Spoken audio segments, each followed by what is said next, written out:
Hi dears, എന്തൊക്കെ എല്ലാവരുടെയും വിശേഷം? എല്ലാവരും സുഖമായിരിക്കുന്നോ? അപ്പോൾ മുത്തുമണികളെ, ഞാനിന്ന് ഷെയർ ചെയ്യുന്നത് ഒരു കിഡിലൻ റെസിപ്പിയാണ് കേട്ടോ. നമുക്കിത് ഈവനിങ് സ്നാക്കായിട്ടോ ബ്രേക്ക്ഫാസ്റ്റ് ആയിട്ടോ എങ്ങനെ വേണമെങ്കിലും എടുക്കാൻ പറ്റുന്ന ഒരു അടിപൊളി റെസിപ്പിയാണ്. നല്ല അടിപൊളി ഫില്ലിങ്ങൊക്കെ ആയിട്ട്. അപ്പോൾ ഇതെങ്ങനെയാണ് ഉണ്ടാക്കുന്നത് നോക്കാം. വീഡിയോയിലേക്ക് പോകുന്നതിന് മുമ്പ് വീഡിയോ എല്ലാവരും ഒന്ന് സ്കിപ്പ് ചെയ്യാതെ മുഴുവനായിട്ട് കാണാൻ ശ്രമിക്കണേ.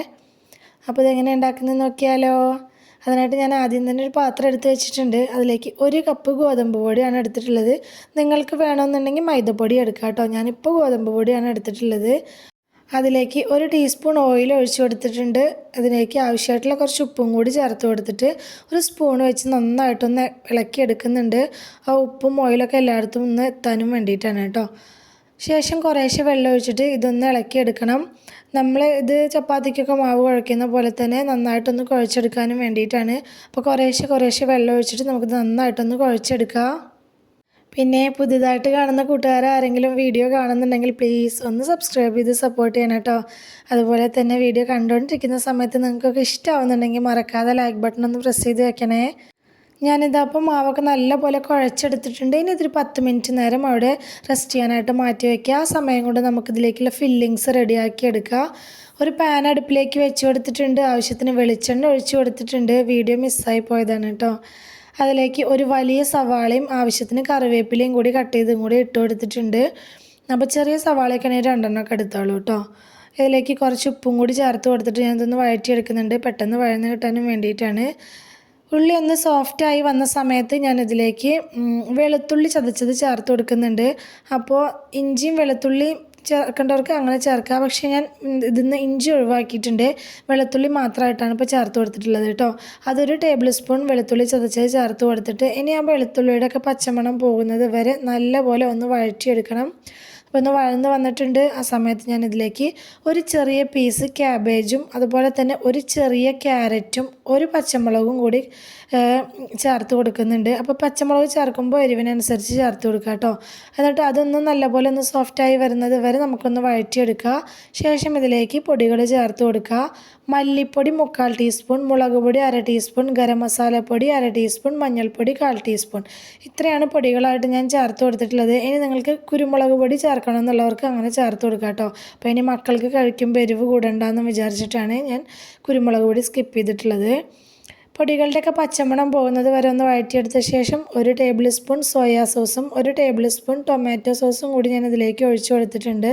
എന്നിട്ട് വീണ്ടും നന്നായിട്ടൊന്ന് മിക്സാക്കി യോജിപ്പിച്ചെടുത്തിട്ടുണ്ട്. അപ്പോൾ ഞാൻ ഇതിലേക്ക് പിന്നെ ഉപ്പ് ചേർത്തിട്ടില്ല കേട്ടോ. ഈ സോസുകളിലൊക്കെ ചെറുതായിട്ട് ഉപ്പുണ്ടല്ലോ. പിന്നെ സവാള വഴറ്റുമ്പോഴും ഉപ്പ് ചേർത്ത് കൊടുത്തിട്ടുണ്ട്. അപ്പോൾ ഇനി വേണമെന്നുണ്ടെങ്കിൽ നോക്കിയിട്ട് ചേർത്ത് കൊടുക്കുക.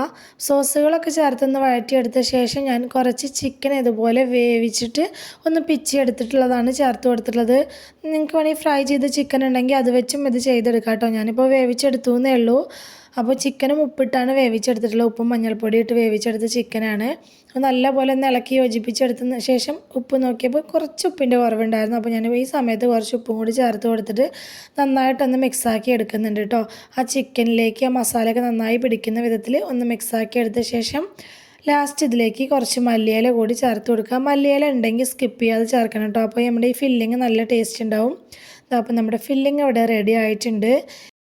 ഇനി നമ്മൾ കുഴച്ചെടുത്ത് വെച്ചിട്ടുള്ള മാവ് നോക്കാം. മാവൊക്കെ നല്ല സോഫ്റ്റ് ആയിട്ടുണ്ട്. ഒരു 10-15 മിനിറ്റ് നേരം ആയിട്ടുണ്ട് കേട്ടോ. ഞാനത് കുഴച്ച് വെച്ചിട്ട് ഇനി ഇത് നല്ല വലിപ്പത്തിലുള്ളൊരു ബോൾസാക്കി എടുക്കണം. അതായത് നമ്മൾ വലിയ ചപ്പാത്തിക്ക് വേണ്ടി മാവ് ഉരുട്ടിയെടുക്കില്ലേ, അത്രയും വലിപ്പത്തിലുള്ള ബോൾസാക്കി എടുക്കണം. അപ്പോൾ ഈ ഒരു മാവിൽ എനിക്ക് 8 ബോൾസാണ് കിട്ടിയിട്ടുള്ളത് കേട്ടോ. ഞാൻ അങ്ങനെയാണ് എടുത്തിട്ടുള്ളത്. നിങ്ങൾ നിങ്ങളുടെ ഒരു ഇഷ്ടത്തിനനുസരിച്ച് എടുക്കുക. അപ്പോൾ ഇത് പരത്തിയിട്ട് ഫില്ലിങ്സൊക്കെ വെച്ച് കൊടുക്കുന്ന സമയത്ത് ഇതിന് ബോൾസിന് അത്യാവശ്യം വലിപ്പം വേണം കേട്ടോ.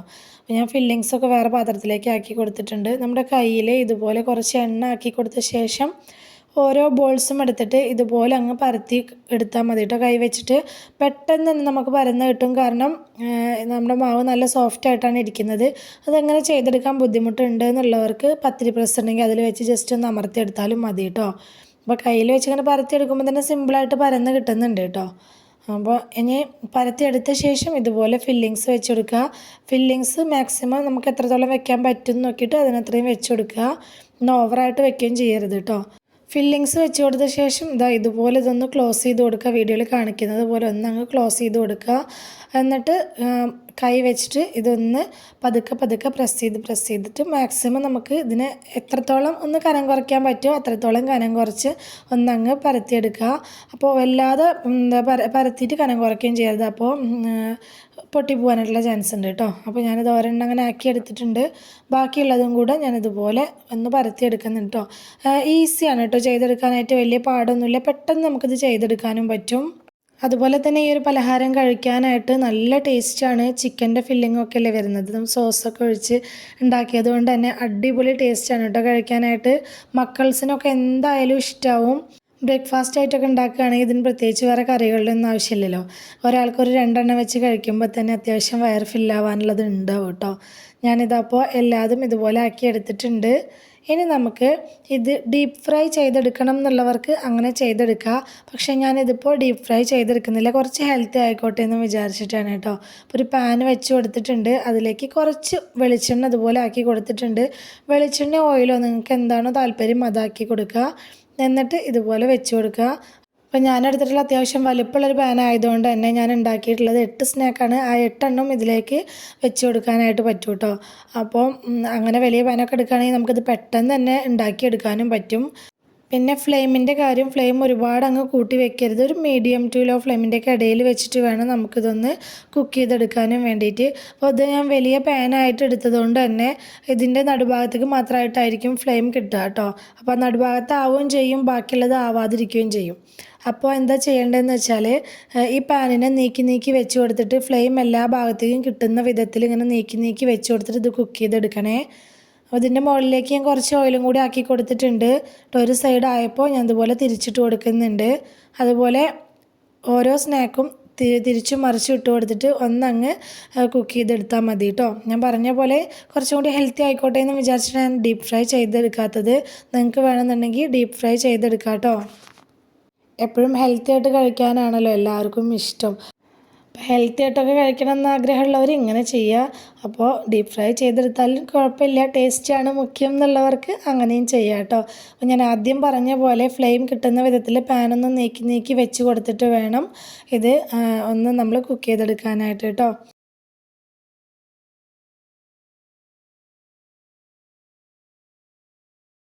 ഞാനിതപ്പോൾ ഇത് തിരിച്ചും മറിച്ചൊക്കെ ഇട്ട് കൊടുത്തിട്ടൊന്ന് വേവിച്ചെടുത്തിട്ടുണ്ട്. അപ്പോൾ നമ്മുടെ പലഹാരമായിട്ടുണ്ട്, റെഡി ആയിട്ടുണ്ട്. നമുക്കിത് പാനിൽ നിന്ന് എടുത്ത് മാറ്റാം. ഇത്രയേ ഉള്ളൂ കേട്ടോ.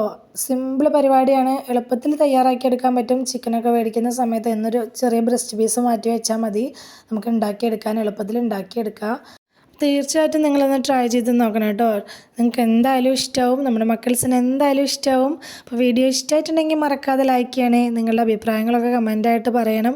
റെസിപ്പി ഇഷ്ടമായിട്ടുണ്ടെങ്കിൽ നിങ്ങളുടെ ഫ്രണ്ട്സിനോ ഫാമിലിക്കോ ഒക്കെ ഒന്ന് ഷെയർ ചെയ്ത് കൊടുക്കുക കൂടി വേണേ. ഇതുവരെ കൂടെ നിന്ന് സപ്പോർട്ട് ചെയ്തിട്ടുള്ള എൻ്റെ എല്ലാ മുത്തമണികൾക്കും ഒരുപാട് നന്ദി. എന്നാൽ ശരി, സിമ്പിൾ ആൻഡ് ടേസ്റ്റി റെസിപ്പിയുമായി ഞാൻ വീണ്ടും വരാം. ബൈ.